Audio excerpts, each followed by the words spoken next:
Wikileaks. Secretos y mentiras.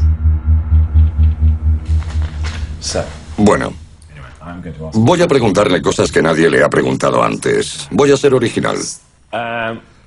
La primera pregunta no es la más original, pero ¿por qué creó Wikileaks al principio de todo? Venga, adelante. Tire eso, no lo mire. Tiraremos los papeles. Sí, tire los papeles. Sea humano, queremos que sea humano. Adelante. ¿Cuánto tienen que durar las respuestas? Me da igual, como usted quiera. ¿Cuántas preguntas tiene? Muchísimas, tengo muchísimas, pero solo quiero que sea usted mismo. Es lo más importante.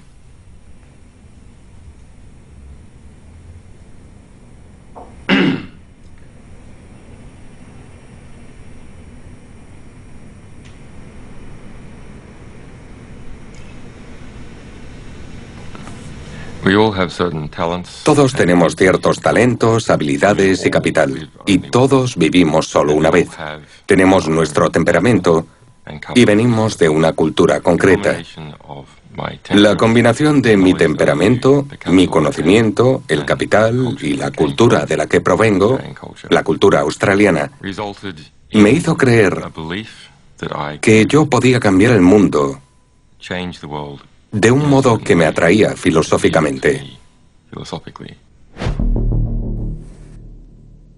Nacido en Australia en 1971, Julian Assange fue a 37 escuelas diferentes de niño. Empezó y dejó sin terminar una carrera de física en la Universidad de Melbourne y se convirtió en el hacker más importante de Australia, con su nick Mendax, que significa dado a la mentira. En 1996 fue procesado por piratear al gigante de telecomunicaciones Nortel. Su condena fue una de las primeras del mundo. En 2006 creó Wikileaks como una página web dedicada abiertamente a denunciar irregularidades, buscando información clasificada en todo el mundo. Cuando afluían los secretos, Assange reclutó a un ayudante alemán, el programador con sede en Berlín, Daniel Domscheit-Berg. ¿Cómo se conocieron? Pues de la manera más fácil, en un chat. Entonces solo se necesitaba eso. En ese sentido es muy agradable, es un tipo muy inteligente y es divertido hablar con él. Por eso me decidí a trabajar con él. Pensé que era una buena idea.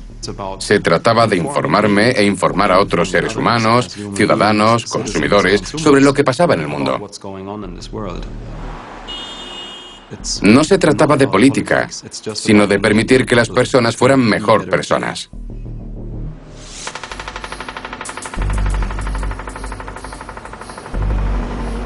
La primera vez que oí hablar de Wikileaks fue hace un par de años, porque empezaron una lucha con un banco suizo, el Baer. El banco Baer obtuvo una especie de mandato judicial para impedir que Wikileaks publicara sus cuentas, pero al final no funcionó. Me impresionaron mucho porque consiguieron vencer a un banco suizo. Pensé, esos chicos son inteligentes. No es fácil derrotar a los bancos suizos y a sus abogados. Vivieron una especie de efecto Streisand. Ya sabe, cuando quieres quitar algo de Internet, pero lo que consigues es más atención.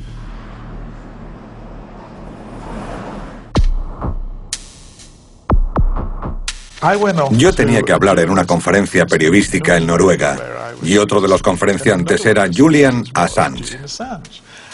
Esa fue la primera vez que comprendí que Julian era el centro de Wikileaks, que él era Wikileaks. La verdad es que los dos nos sentimos interesados. Me senté a su lado en la cena. La verdad es que tiene una personalidad muy atractiva. Es carismático. Brindamos un montón de veces. Comimos filetes de reno. Julian estaba muy animado. Y hacia la medianoche no pudo contenerse y me dijo, ¿quieres ver una cosa? Ven conmigo. Subimos a mi habitación del hotel donde se celebraba la conferencia. Sacó un portátil de su mochila y me dijo, mira esto. Entonces me enseñó aquel vídeo.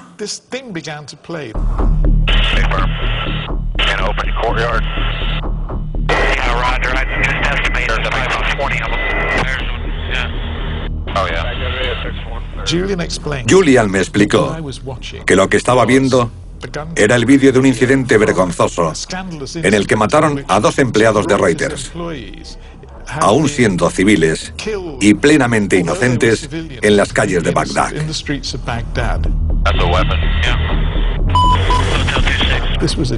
Había hecho un descubrimiento escandaloso que se había intentado encubrir.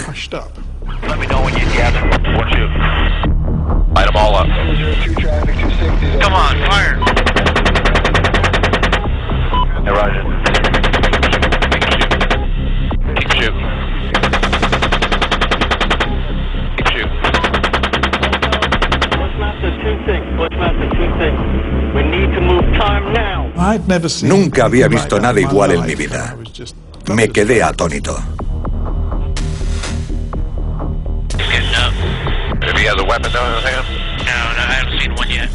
Y en la segunda parte del incidente, se ve cómo el pobre hombre herido se arrastra por la acera.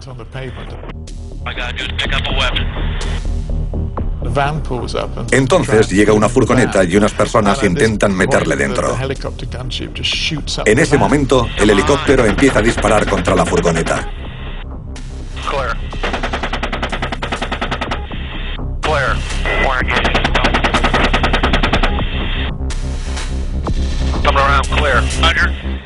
Y después, resultó que en la furgoneta solo había un hombre que llevaba a sus hijos a la escuela y los niños murieron. Fue horrible.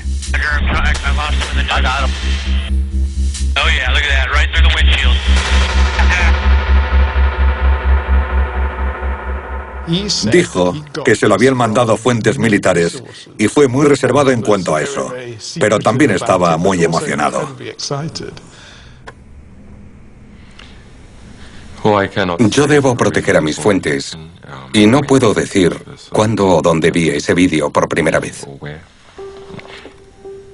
Todos los organismos, todos, están metidos en actividades injustas. Entonces, cuando intentas encontrar la información que es probable que dé lugar a un estado de justicia mejorada, buscas la información que el organismo no quiere que se conozca. Siempre he dicho que la censura, aunque sea algo condenable, siempre es una señal optimista, siempre es una oportunidad, porque la censura revela el miedo a la reforma por medio del conocimiento. Antes que los medios de comunicación mundiales, Julian hizo público el vídeo del ataque del helicóptero. Y al editarlo para que causara mayor impacto lo llamó asesinato colateral. Esas cosas deberían haberse sabido. Y al publicarlo, Julian hizo un gran servicio periodístico. Por supuesto, provocó un gran revuelo en el ejército estadounidense, porque a partir de entonces les preocupó mucho averiguar de dónde había salido. Y no creo que nadie supiera nada. No creo que tuvieran ni idea. Salió de la nada. Campamento Hammer, Irak. Base del principal sospechoso, el soldado Bradley Manning. Manning era analista de inteligencia. Se alistó después de que su familia le echara de casa por ser gay. En el campamento Hammer su trabajo era evaluar la información almacenada en Cipre.net, una enorme base de datos secreta del ejército estadounidense. Se dice que el duro trato que recibían los detenidos iraquíes hizo que Manning transfiriera $500,000 de cables confidenciales militares y diplomáticos de Cipre.net a Wikileaks. Nunca habría sospechoso si no hubiera chateado desde su ordenador usando el nick Bradas87 con Adrian Lamont, uno de los pocos rivales de Assange como hacker más famoso del mundo. Lamont ganó su estatus de culto en 2004 después de entrar en varias bases de datos protegidas. También fue condenado por ello.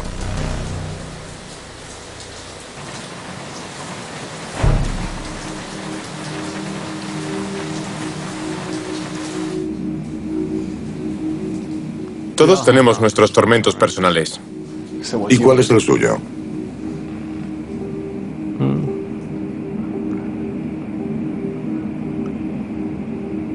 Contar la historia una y otra vez. ¿Y por qué es un tormento?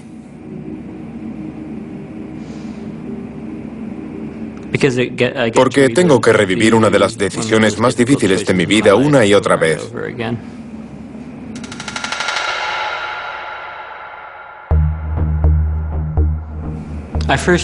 La primera vez que supe de Bradley Manning fue cuando hablé con él en mayo de 2010.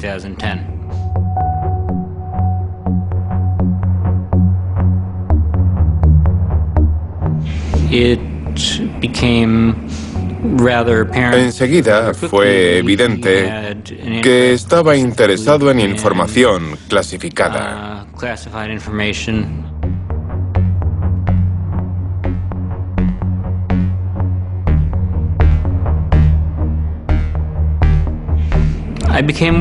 Me preocupé sobre todo cuando me reveló que había filtrado $250 000 de cables del Departamento de Estado a Wikileaks.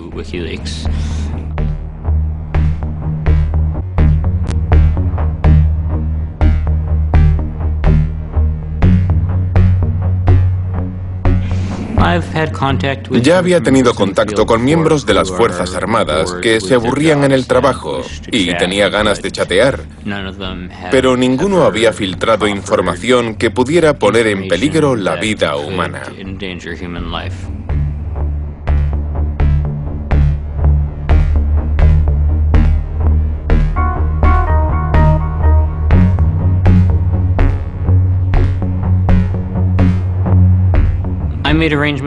Quedé para hablar con algunos agentes de contraespionaje con base en California. Les preocupaba mucho lo que estaba haciendo Manning.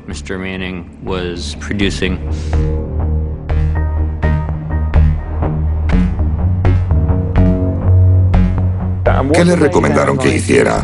Me refiero a las autoridades. Esperar. ¿Y? Esperar. ¿Y el señor Manning? Siguió chateando conmigo durante un par de días más.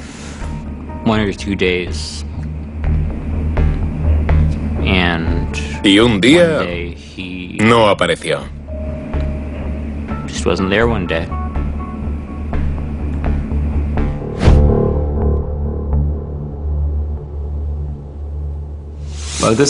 Eso es lo peor que puede pasarle a cualquier organización de ese campo. Que arresten a una de tus fuentes potenciales. El arresto provocó un gran escándalo en Wikileaks. Los documentos llegaban de forma anónima. Entonces, ¿Manning era su hombre? Y si lo era, ¿debían preocuparse por él? Wikileaks tenía una montaña de secretos sin publicar de la misma fuente. Y Julian quería seguir publicándolos, pero Daniel no. Creo que la reacción adecuada era la de dejar lo que estuviéramos haciendo y centrarnos en averiguar si podíamos ayudar a aquel chico y de qué forma, y no seguir publicando material que se le pudiera atribuir. ¿Por qué?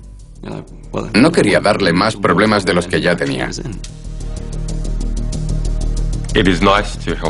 Está bien ayudar a la gente valiente que busca la justicia. Es muy fácil hacerlo. Pero en este caso, entran en un proceso más amplio. Son las semillas de ese proceso más amplio que también es necesario. Fue un momento decisivo para todo aquel procedimiento. Y en mi opinión, también lo fue para el respeto y la responsabilidad. Deberíamos haber dejado de pensar en nosotros en ese momento.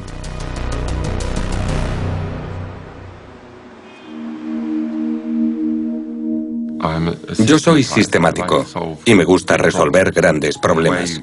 Y para resolver grandes problemas hay que fijarse en qué hace una persona en un caso concreto y después intentar hacerlo en 1000 casos o en 1.000.000 de casos y crear un sistema para hacerlo.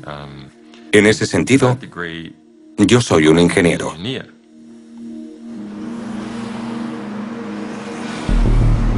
El arresto de Bradley Manning dejó a Wikileaks dividido en cuanto a qué hacer, pero también alertó a la prensa mundial sobre su tesoro de documentos secretos. En junio de 2010, leí una información de The Guardian que decía que el Pentágono estaba investigando unas filtraciones, que habían arrestado a un soldado y que se le acusaba de haber filtrado una gran cantidad de secretos a una organización llamada Wikileaks, de la que nadie sabía mucho. Nick tiene la costumbre de encontrar informaciones breves en los periódicos y viene a preguntar por qué no están en primera página. Así que me dijo, han detenido a un chico y hay otro que está huyendo. ¿No deberíamos intentar encontrar a ese hombre y hablar con él? Y por supuesto, en cuanto lo dijo Nick, me di cuenta de que era una historia increíble. Me costó encontrar a Julian Assange porque en aquel momento temía por su vida por haber conseguido todos esos secretos, pero conseguí encontrarlo en Bruselas.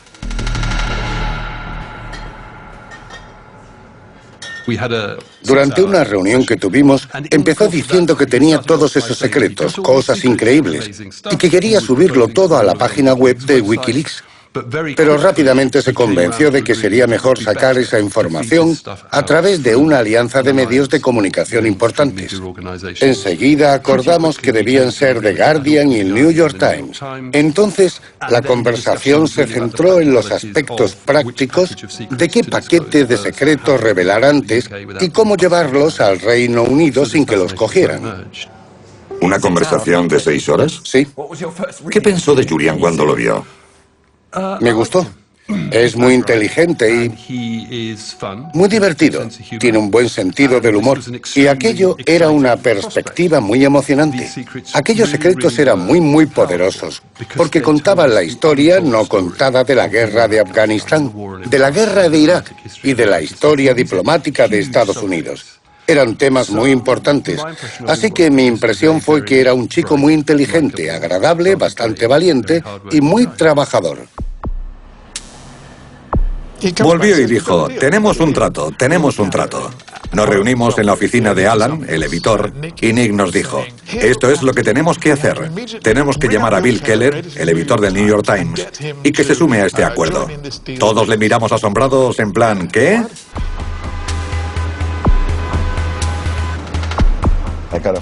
Recibí una llamada de Alan Rusbridger del Guardian y empezó preguntándome en un tono muy solemne si teníamos una línea segura para hablar. Yo le dije, la verdad es que no. No somos la Agencia de Seguridad Nacional. Entonces empezó a dar un montón de rodeos para decirme que tenían acceso a una gran cantidad de información y si estaría interesado. Por supuesto, lo estaba. Yo acababa de volver de un par de semanas en Pakistán, cubriendo la insurgencia, y Tim Bucket me llamó y me dijo, tenemos una misión especial para ti en Londres. Necesitamos que te reúnas con algunas personas del Guardian. Así que al día siguiente subí a un avión con destino a Londres. Necesitábamos tener un socio estadounidense para maximizar la protección de la fuente o fuentes que seguramente eran estadounidenses. Ya habíamos contactado con Der Spiegel. No teníamos ni idea de que Wikileaks ya estaba en posesión de tal cantidad de material. Así que tampoco teníamos ni idea de si saldría algo muy importante.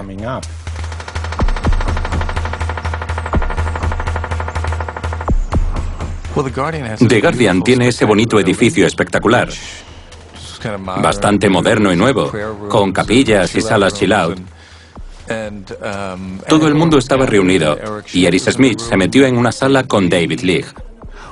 Cogimos una sala aquí, en la cuarta planta del Guardian. Pegamos en la puerta, prohibida la entrada, no pasar.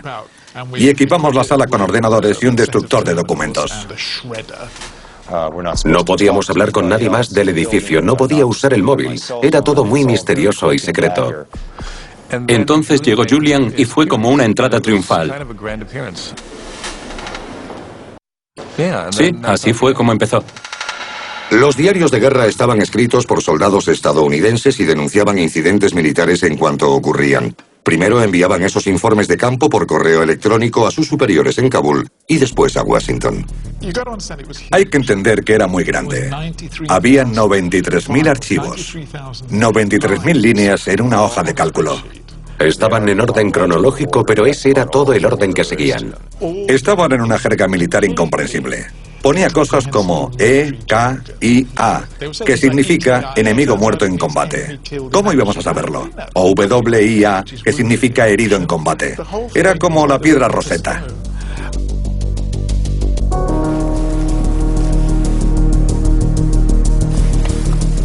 Tuvimos que empezar a hacer conjeturas. La parte obvia por la que empezar eran las bajas civiles.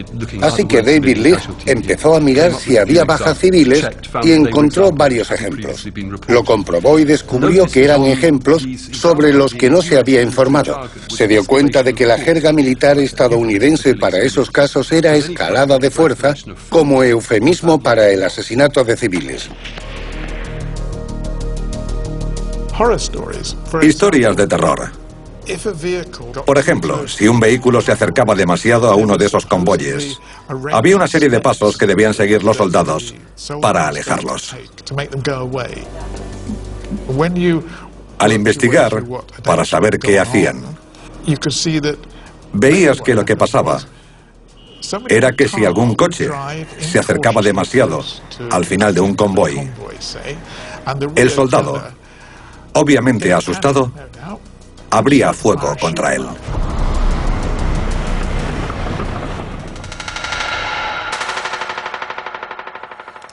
Más de 76.000 sucesos. Y aunque solo estaban clasificados como secreto, no alto secreto, se filtró la sombra de algunas operaciones de alto secreto en aquel material. Algunos de los asesinatos de civiles implicaban a una unidad estadounidense llamada Task Force 373. La Task Force 373 era un equipo de exterminio que salía a matar a gente, a matar afganos a los que consideraba talibanes, pero no en combate, sino en ataques nocturnos. Había cientos y cientos de nombres. Aquellos objetivos eran tan valiosos que se consideraba aceptable si al intentar matar al objetivo se mataban también a civiles de alrededor. Pensabas, madre mía, es horrible. Era horrible y se estaba ocultando, porque la TF-373 era uno de esos secretos de la guerra.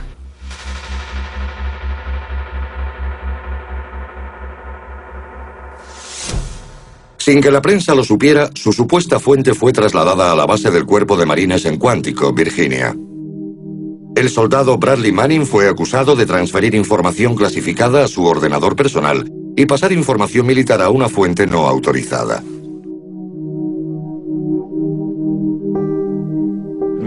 Manning estaba en la mente de todos, claramente. Recuerdo que yo intenté interrogar a Julian y le pregunté: ¿cuándo fue la primera vez que hablaste con Bradley Manning? Me miró con una sonrisa y preguntó: ¿quién ha dicho que yo he hablado con Bradley Manning? Nunca he hablado con él.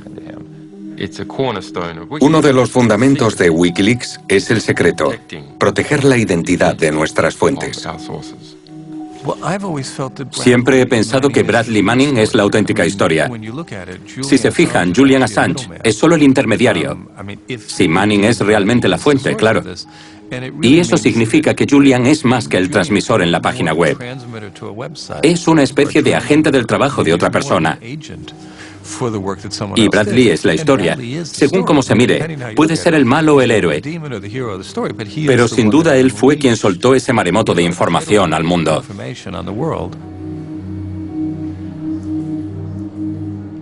Yo no sé qué motivó a Lamo en aquella situación, pero creo que pasará a la historia como uno de los mayores delatores de todos los tiempos. En un momento dado usted dijo, esto puede ser como un confesionario. ¿Por qué dijo eso? Yo no dije eso.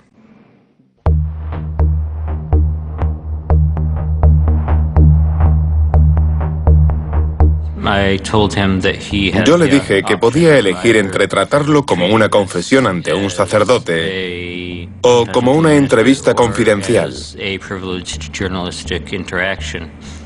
Y le dije que eligiera. El problema es que el señor Manning no eligió ninguna de las dos. ¿Y si lo hubiera hecho? ¿No estaríamos ahora aquí? ¿Por qué? Porque la conversación habría sido confidencial y aunque me preocupara, habría tenido la obligación de mantener el secreto.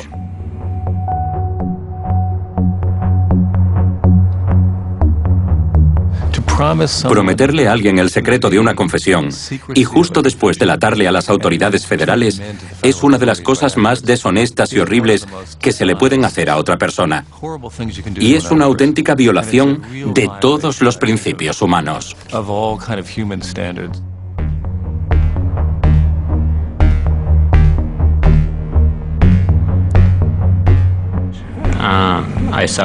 Yo consideraba a Bradley Manning como amigo y tuve que elegir entre traicionar a mi amigo o vivir con la posibilidad de que muriera gente. Y no se trataba de tomar la decisión buena o la mala. Se trataba de tomar la decisión menos mala, porque las dos eran duras.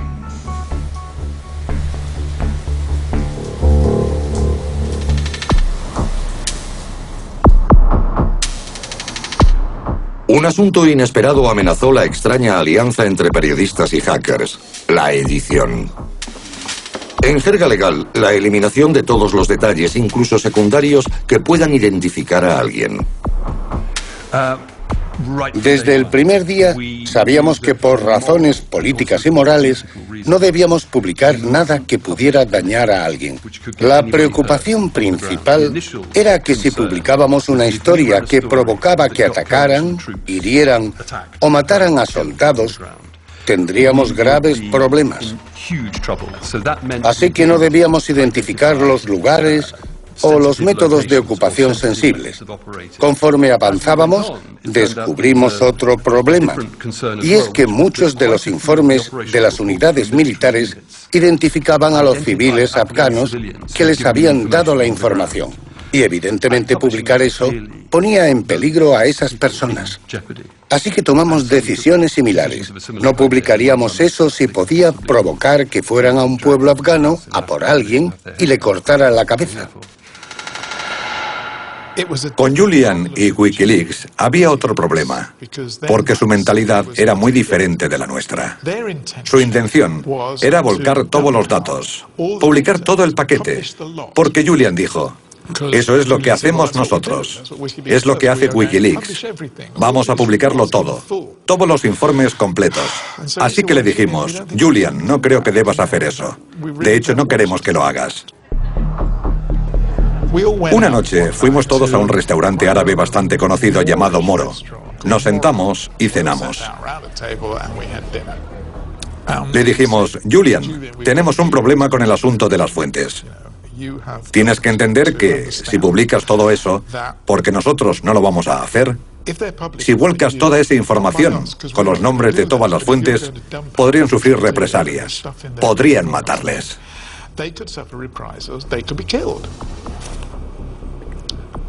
Y Julian dijo algo que se nos quedó grabado a todos. Hubo como una pausa y todos sentimos un escalofrío cuando dijo: bueno, son informantes estadounidenses, merecen morir.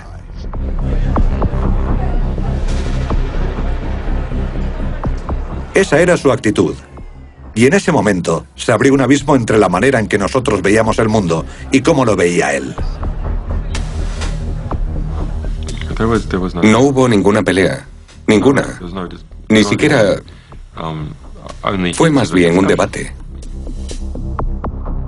Mis colegas me llamaron al día siguiente y me dijeron: no te vas a creer lo que va a hacer, hay que pararle. Y eso hicimos. Le mandé una nota en la que le puse: Julian, es una locura, tienes que escuchar a esos hombres.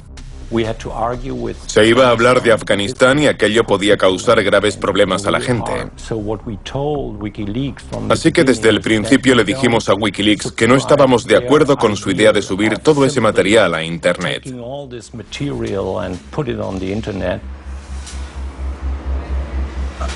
Creo que al final lo que hizo cambiar de opinión fue el aspecto político. Era evidente que aunque estuviéramos trabajando en los diarios de la guerra de Afganistán, cuando los publicáramos, se iniciaría una guerra de información. Y el Pentágono diría, estáis ayudando a los malos. Y yo le decía siempre a Julian, si publicas ese material, le estarás dando la munición que necesitan para dispararnos.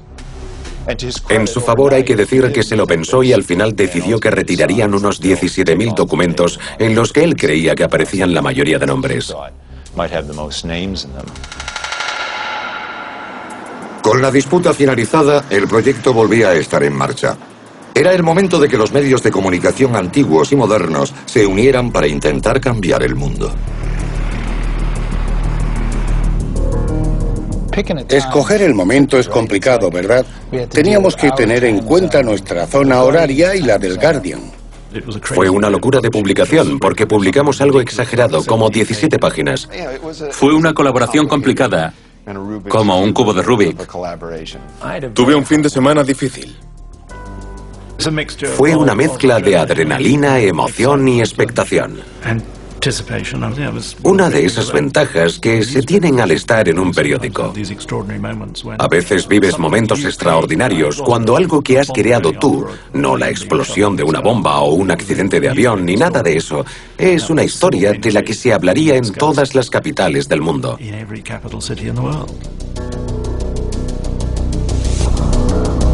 The Guardian from this morning, 14 pages about this topic.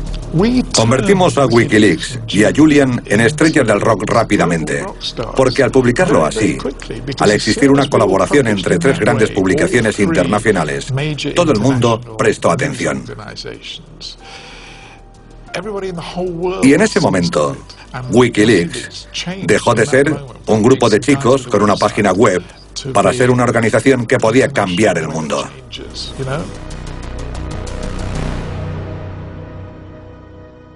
While I'm concerned about the disclosure of sensitive information, I really am appalled by the leak, condemn the leak. You know, these documents highlight issues which we've long known about, and in fact that we've incorporated into our revised strategy. Durante 48 horas, todo el mundo habló de las bajas civiles y de la Task Force 373, todas las cosas importantes que se encontraban en la base de datos de los diarios de guerra. Entonces el Times encontró documentos que ponían en peligro la seguridad de civiles afganos identificables. Eso le dio la iniciativa de nuevo al Pentágono y a la Casa Blanca, que enseguida ideó un lema muy eficaz. Wikileaks tiene...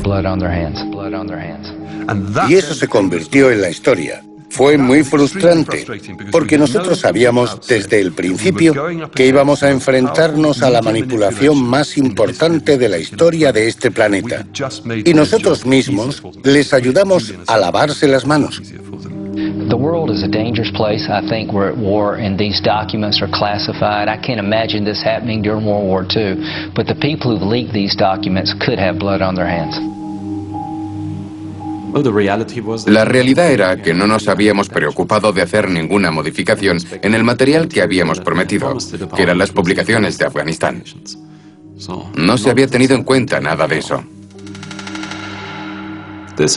Ahí es donde creo que la historia pasó a publicarse solo por publicarse. Y donde creo que se cruzó una línea que no tenía sentido cruzar.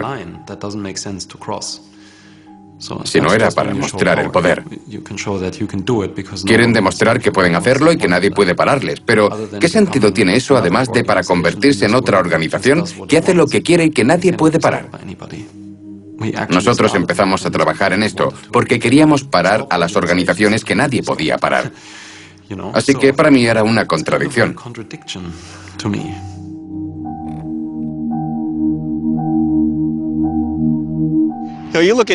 Cuando veo a Julian Assange y a todo ese grupo de estúpidos recalcitrantes que creen que por revelar toda esa información están contribuyendo de alguna manera a la paz mundial, no podrían estar más equivocados.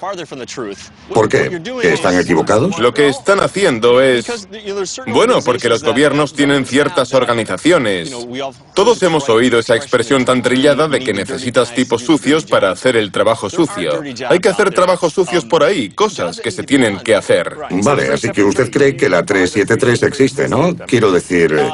Sin duda, la 373 existe, sí. Y sigue existiendo. No puedo decir si mantiene el mismo nombre, pero sí que existe. Y su trabajo es ocuparse de detener a todos esos objetivos valiosos, y no solo detener, sino acabar con ellos, quitarlos de las listas de regalos navideños, acabar con los cumpleaños. La 373 tenía que terminar con muchos cumpleaños y las tareas que debían hacer eran perfectamente aceptables. The release of these documents are potentially severe and dangerous for our troops, our allies, and Afghan partners. La mayoría de esos nombres tenían que estar ahí. Es correcto que aparezcan publicados. Es correcto publicar los nombres de políticos, generales, burócratas, etc. También es correcto publicar los nombres de esas personas que fueron asesinadas y cuyas muertes tienen que investigarse. Y es correcto publicar los nombres de todos los personajes secundarios que no corren el riesgo de un daño físico grave. ¿Hubo algún aldeano que diera información que después pudiera llevar a represalias? Sí que hubo algunos aldeanos que dieron información. Y eso es un lamentable descuido. Pero no nuestro. Es el descuido del ejército estadounidense, que no debería haber incluido ese material y que lo clasificó falsamente. Nosotros solo hicimos que estuviera disponible para todo el mundo.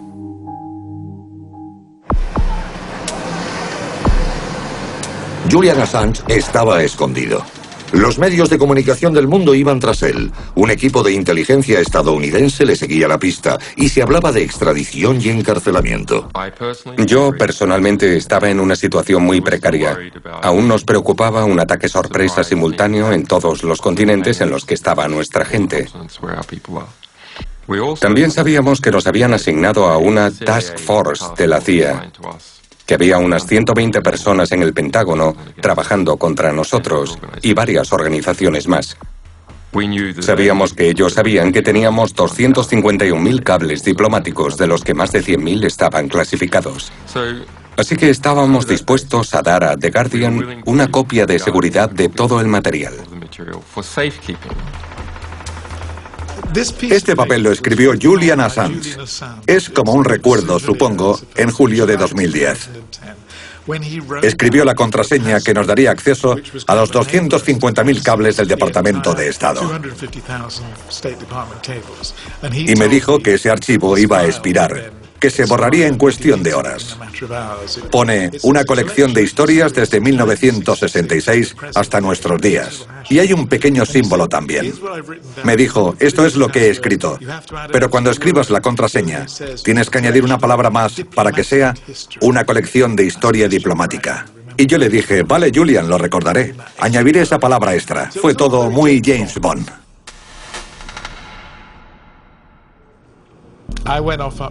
Me fui a Escocia, donde tengo una casita, a pasar las vacaciones.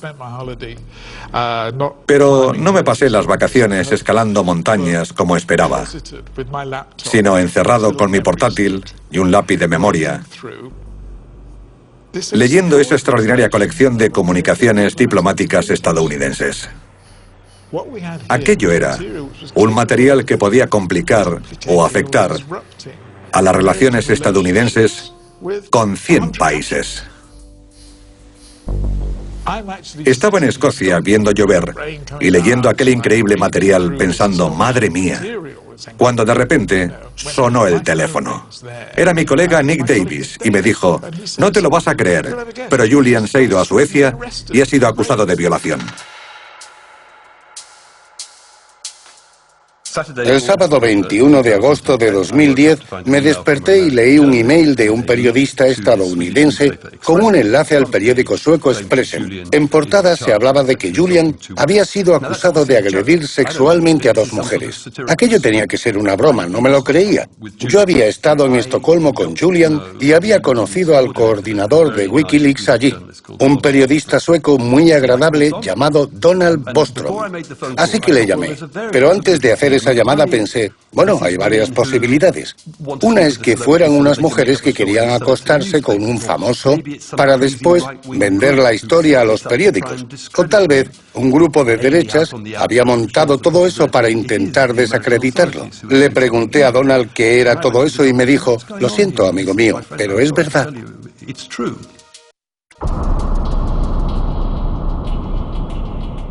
Era una historia extraordinaria.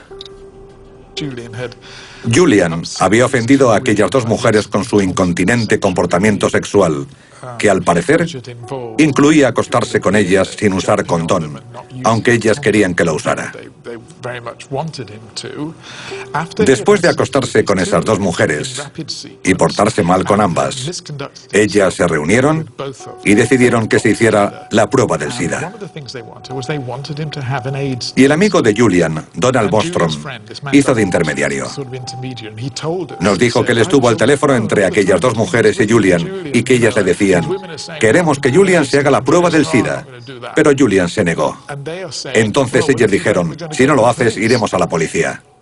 Cuando él por fin accedió, eran las 5:10 de la tarde de un viernes en Estocolmo, y al parecer no se puede encontrar una clínica abierta a esa hora en Estocolmo. Así que no se puede hacer la prueba, y las mujeres cumplieron su amenaza y fueron a la policía.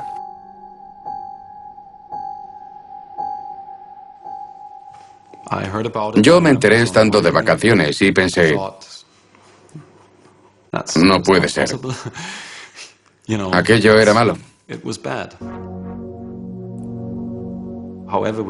Aunque intentamos tratarlo internamente, todo se redujo al hecho de que, bueno, no había nada de qué hablar, ¿entiende? ¿Qué quiere decir? ¿Julian no quería hablar del tema? No, para nada. Assange habló una vez con la policía y dejó Suecia asegurando que no era solo la investigación de una violación, sino algo mucho más siniestro. Julian Assange says his own country's intelligence service warned him of a dirty tricks campaign shortly before he was the subject of a rape allegation. Assange says all the allegations against him are untrue. Eso es lo que le decía a todo el mundo, que le habían avisado de una especie de ataque subversivo de la CIA o algo así. Esa fue la reacción inicial que se vio en todo el mundo. Y es lo que mucha gente empezó a creer.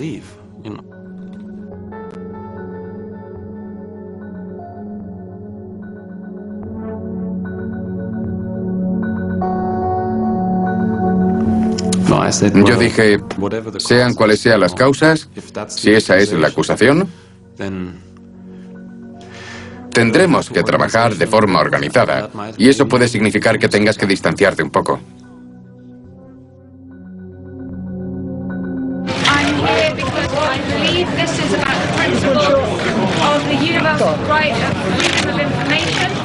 Ver a Julian tuiteando y apareciendo en los medios de comunicación más importantes, cosa que sugería claramente que se trataba de algún tipo de jugarreta estadounidense, fue muy angustioso, porque se suponía que tenía que defender la verdad y aquello no era la verdad. No estoy diciendo que Julian sea culpable, yo no lo sé. Lo que digo es que Julian confundió al mundo cuando aseguró o insinuó que era una conspiración estadounidense.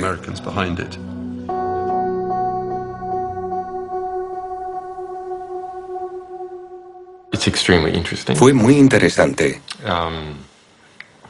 Reveló muchas relaciones. Reveló una relación extraordinaria entre Suecia y Estados Unidos, de la que yo no era consciente.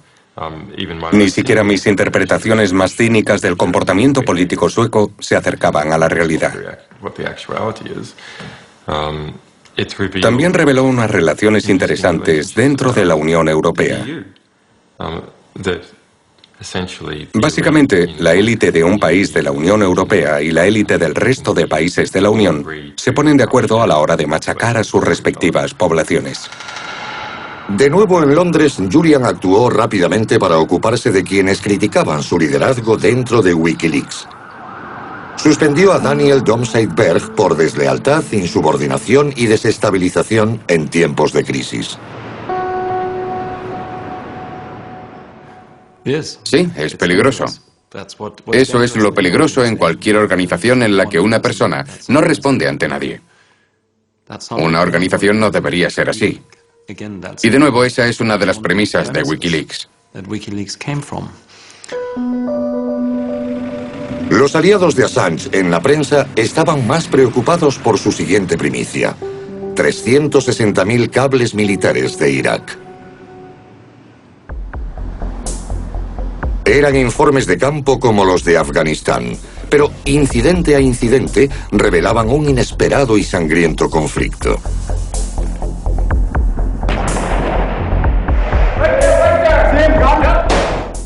La principal revelación del material de Irak eran las muertes.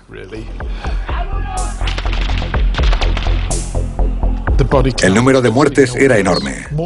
Más de 100.000 personas de todo tipo murieron en Irak y de ellas, la fracción más pequeña, puede que un 3%, eran soldados aliados y estadounidenses. Todo lo demás eran bajas civiles.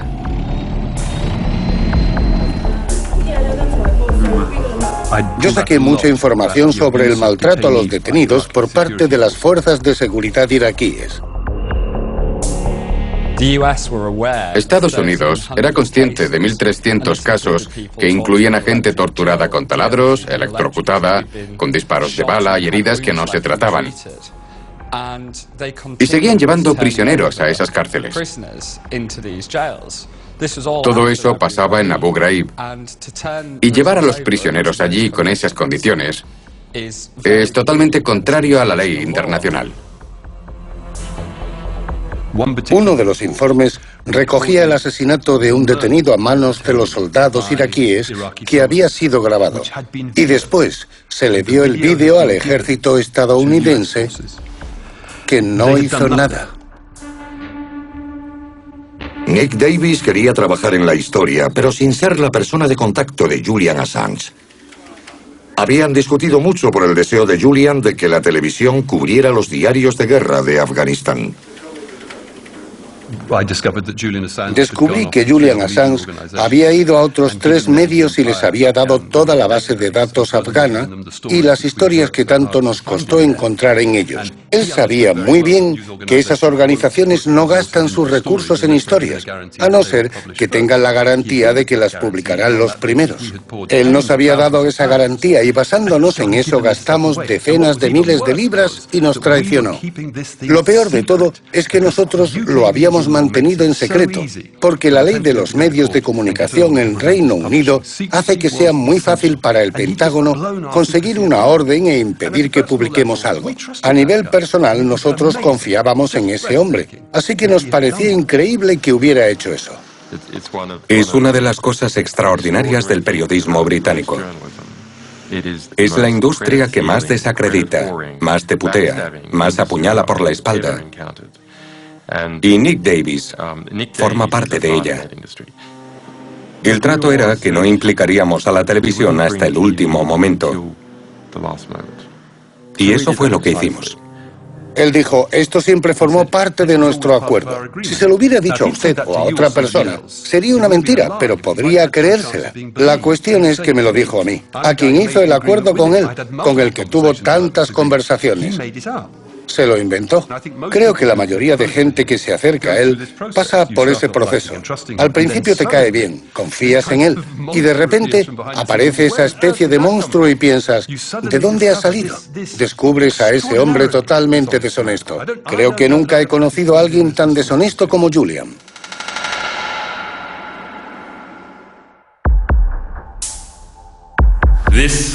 Esta revelación trata de la verdad. We take all allegations of human rights abuses seriously. Con la asociación entre Assange y sus medios aliados en creciente desacuerdo, su presunta fuente sufría unas condiciones aún peores. Manning era objeto de un tratamiento brutal. Prevención de lesiones o POI, otro de esos acronismos militares, que significa que le vigilaban para asegurarse de que no se hería a sí mismo, pero en realidad estaba siendo objeto de algún tipo de tortura. Por ejemplo, le despertaban a las 5 de la mañana. Si seguía durmiendo en su celda después de las 5, iban a despertarle. No le dejaban hacer ejercicio y si lo intentaba, le metían rápidamente en la celda y se lo impedían. Al final, las condiciones empeoraron hasta el punto de quitarle toda la ropa. Lo estaban torturando. Es posible que una de las razones de esa tortura era que esperaban que se derrumbara e implicara a Assange en algún tipo de conspiración de la que Estados Unidos pudiera acusarle. Uno de los pocos que podía visitar a Manning era uno de sus amigos de los círculos de hackers de Boston, David House. La primera vez que entró en prisión era un joven bronceado recién llegado de Irak. Era una persona llena de vida y energía, muy sana.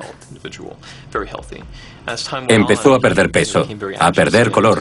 Siempre parecía agotado. Cada vez que se le veía era como si se acabara de despertar de una siesta de 12 o 16 horas. Mentalmente, ver cómo alguien con quien se podía hablar de todo, de física, de informática, de filosofía, pasaba a ser alguien con quien apenas se podía hablar, que se te quedaba mirando sin decir nada más que... ¿ah? En fin, es un deterioro importante. Y es muy duro para un amigo ser testigo de eso. En el mundo de los medios, Assange y sus socios negociaban un pacto provisional. Estaban todos los periódicos iniciales y Julian insistió en que hubiera dos nuevos, Le Monde de Francia y El País de España.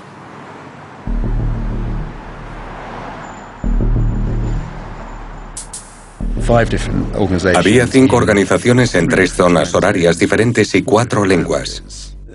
Había mucho choque cultural. Fue como construir las pirámides o algo así. El Spiegel tuvo que aplazar su distribución hasta el fin de semana para no desvelar el secreto. Funcionó bastante bien hasta que unos 140 ejemplares aparecieron en la estación de tren de Basilea.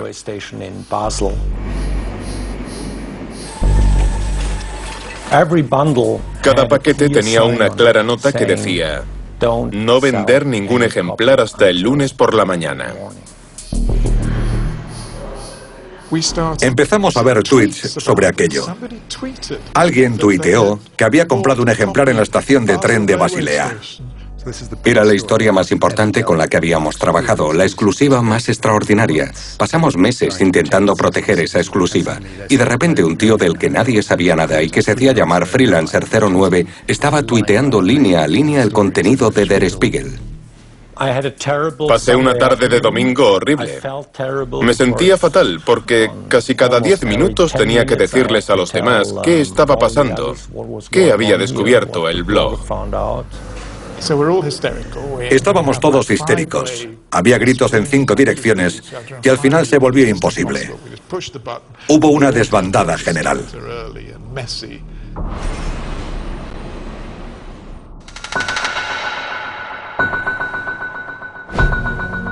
The United States strongly condemns the illegal disclosure of classified information. Había un material increíblemente incendiario sobre Rusia. Se decía que era un estado mafioso. What WikiLeaks has done amounts to espionage. It's probably the single greatest act and most terrible act of espionage against the United States in our history. La secretaria de Estado Hillary Clinton le pidió a la gente del Departamento de Estado que consiguiera muestras de ADN de los diplomáticos extranjeros, cosa que, por lo que sé, es una violación de la Convención de Viena. Es ilegal, según las regulaciones de la ONU, que los diplomáticos actúen como espías. Information warfare is warfare, and Julian Assange is engaged in warfare. El impacto de los medios fue enorme. Muy poca gente llegó a entender la escala del impacto, porque todos los países vivieron sus enormes escándalos. The way to deal with this is pretty simple. We got special ops forces. I mean, a dead man can't leak stuff. Conforme se iban sucediendo los cables, se empezó a prestar una atención inesperada a una región del mundo.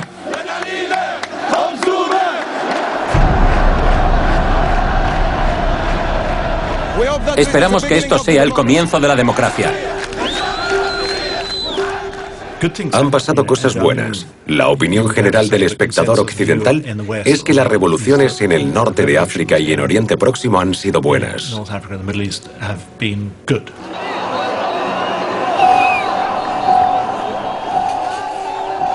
Según se dice, uno de los factores que incitó a la gente fue saber más de los países en los que vivían y saber más de los líderes que les dirigían.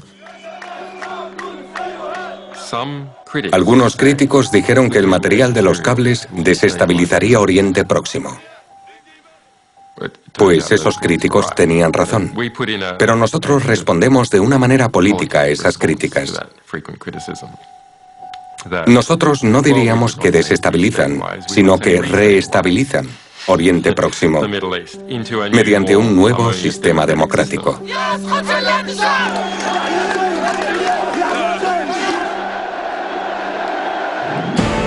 Behind bars in Britain tonight, the founder of the whistleblowing website WikiLeaks is refused bail. Julian Assange has been Pero entonces otro grupo de imágenes atrae a la atención de las cámaras. Mientras Julian Assange lucha contra la extradición en los tribunales británicos. En lugar de mirar hacia la luna, mirábamos al dedo que apuntaba hacia la luna. Hubo una serie de juicios equivocados por parte de Julian. Primero, el hecho de que no modificara el material afgano fue muy perjudicial.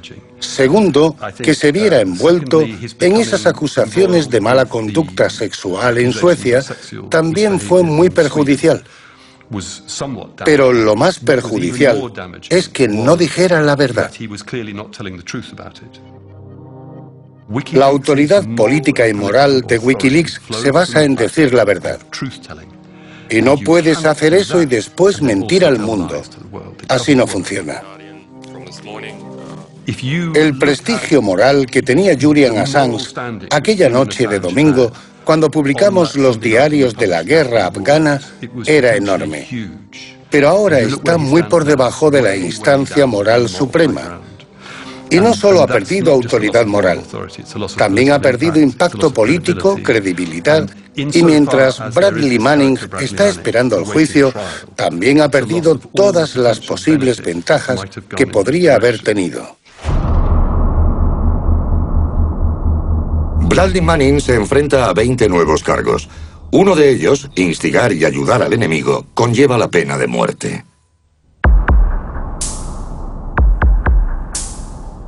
Si pudiera hablar con Bradley Manning, si lo tuviera delante, ¿qué le diría? Le diría que lo siento, porque si él es realmente la fuente, lo sentiría mucho por la situación en la que está ahora. Y si no es la fuente, también lo sentiría mucho, porque sería un hombre inocente encerrado en terribles condiciones. He aprendido la lección, y ahora sé lo que haría en el futuro. Si volviera a vivir la misma situación, sé que dejaría de publicar. O al menos esperaría a que se calmaran las cosas y a tener una idea clara de lo que está pasando. Esas publicaciones, todo lo de Afganistán, Irak y los cables, todo eso es material histórico. No es que terminara con la guerra. Quizá unos meses más o menos no importen. Pero sí que podría importarle a alguien en una situación determinada. Mientras la defensa de Manning se preparaba para el juicio, la saga de WikiLeaks dio un último giro. Como condena contra el mundo, Julian Assange anunció que planeaba subir todos los cables diplomáticos sin tachar nada. Esa es la peor decisión. No debería ocurrir porque no eres una organización profesional de filtración. Solo eres una simple organización antisecretismo. Y hay una gran diferencia entre las dos. ¿Y cuál es la diferencia? Una es responsable y la otra no. Es como una tragedia griega. Un triunfo convertido en un desastre. Yo no digo que The Guardian y el New York Times no cometieran errores, pero al final, que el triunfo se convirtiera en desastre fue por los trastornos de la personalidad de un hombre. Hay una opinión según la cual No debería estar permitido criticar a alguien porque haya una posibilidad de que en el futuro se implique en una acción que pueda ser inmoral. Que ese tipo de encubrimiento es más importante que salvar la vida de la gente. Que es mejor dejar que mueran 1000 personas que intentar ir a salvarlas y matar a alguien accidentalmente. Y yo creo que eso es filosóficamente repugnante.